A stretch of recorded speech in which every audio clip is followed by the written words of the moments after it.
video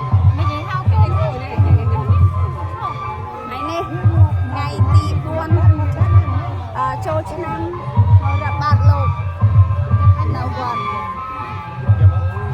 cho chọn ốc nha nè chọn ốc nha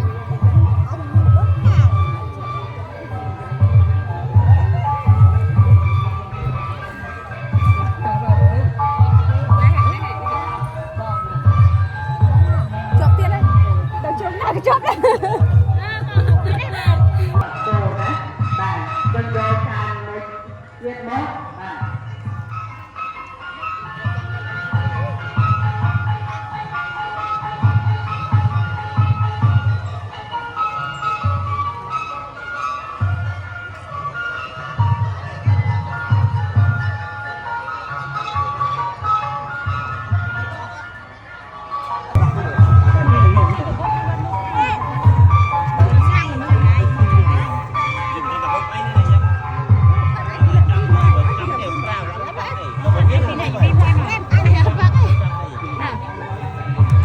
cầm mông tôn pi này cầm mông đây còn metro này mông ắt câu nát câu này cầm mông ắt câu này mì thắng con này này cái lá côn pi này cái lá đây ắt côn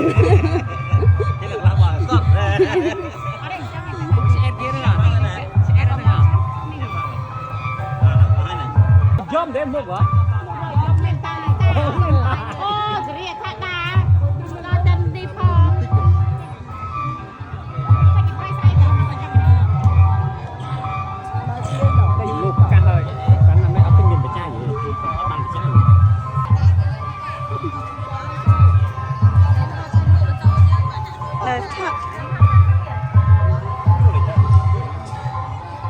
nãy mai nó hả?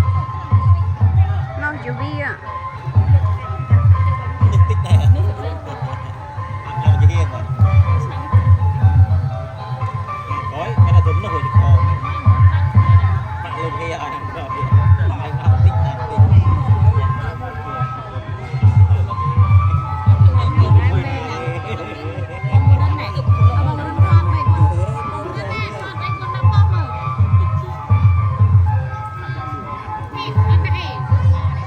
Lộ toàn họ đã lắm.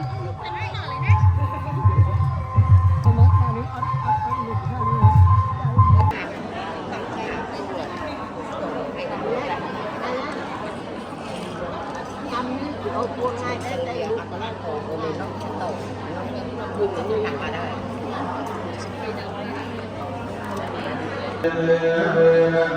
những video hấp dẫn.